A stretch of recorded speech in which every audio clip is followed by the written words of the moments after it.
The Absolute Way of Living. Chapter 1. The Meeting of Unanswered Questions. Once there was an argument somewhere in the slopes of the savannah. What is the absolute way of living? Asked the tortoise, and is it good to be alone or in a company? There came the eruption of a lengthy argument between the great and small, the strong and weak, all except the bat, who hung quietly on a branch, watching patiently as everyone expressed themselves to the best of their abilities. Company is for the weak, roared the lioness, accompanied with a posture of strength and grace. Everything there is to achieve rests on the proud shoulders of strength and confidence. Company is upheld by the wise only, chirped the ant. Together is growth and great achievement. No man or animal is capable of building himself on his own accord. Company is survival. Company is danger, squeaked the mole in a manner almost like a rebuff to the ant. Everyone isn't everyone. In a company, you are 2 steps backwards because you will have to deal with competition, envy, tolerance, and betrayal. My eyes weren't lost for no reason. Whether in company or not, the absolute way of living is fully immersing oneself in the mercy and will of Mother Nature, abiding by grace in all of her precepts and laws.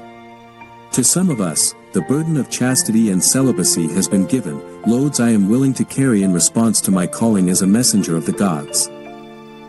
Yet, Mother Nature, in her infinite wisdom, thought it wise that no one should live alone, thus, she made us male and female.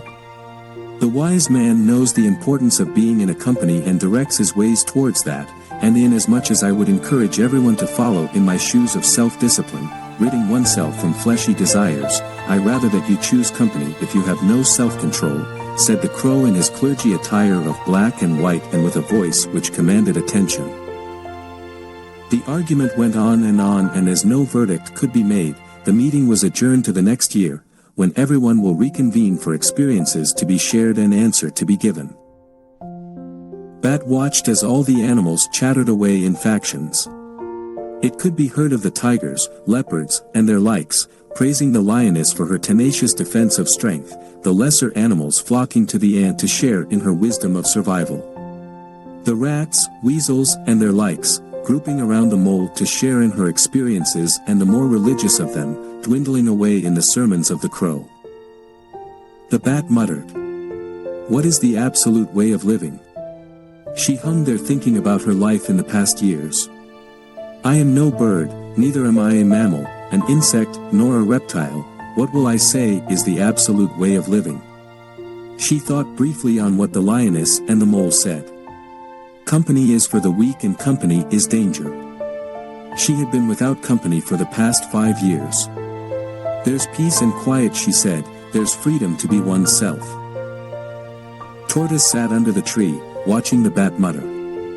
Unawares to the bat, Tortoise had been watching her throughout the debate, taking into consideration every flinch and twitch the bat made in response to the argument of the debaters. He knew for sure that Bat had a great deal of turmoil raging through her mind as the question still remained, what is the absolute way of living? "Hello, Bat," he finally called out in a voice that jolted the poor animal back to her senses. "Hello," she responded lazily. "Sorry, I was far off in mystery, and I think it's time for me to take my leave, in an attempt to dodge a long night of unending parables." Every animal knew the tortoise to be the wisest of them all. They revered and adored him, but tried as much as possible to prevent a conversation with him. They said he was so wise, he could see right into the mind and know the very thoughts therein. It was even said he could complete sentences of people from the very moment their mouths started forming words. "I was once like you, so young and bold," were his introduction, and those words very much intimidating to the listener. As Bat was preparing to leave, Tortoise asked, "What say you about the topic so recently discussed, and what will you choose, being wise or being right?" "Being wise," she said. "And as to the question debated all evening, I'm yet to have an answer to that. Being wise, you say? I leave you with this. In the next 6 months, observe the lives of today's debaters and give a report of your findings in this place at this same time. With this, they said their goodbyes and departed. Tortoise watched as the bat flew away. He couldn't help but smile to himself. At least, someone with the potential of truly understanding what life was all about. A lesson he intended to give before his time was done. A time which will soon be, for he was severely stricken with a ripe age of 200, the longest any animal could get. He was there on the name day of every animal in the forest, present on the name day of their children and on the day of their burials, a cycle which will continue for almost half a century. He had ample time to watch and observe, and as an animal with an insatiable appetite for wisdom, he had almost to his fill, every bit of what he could ever find. His keen eyes, sharp mind and hard shell were his tools for survival, but now, his time was almost due.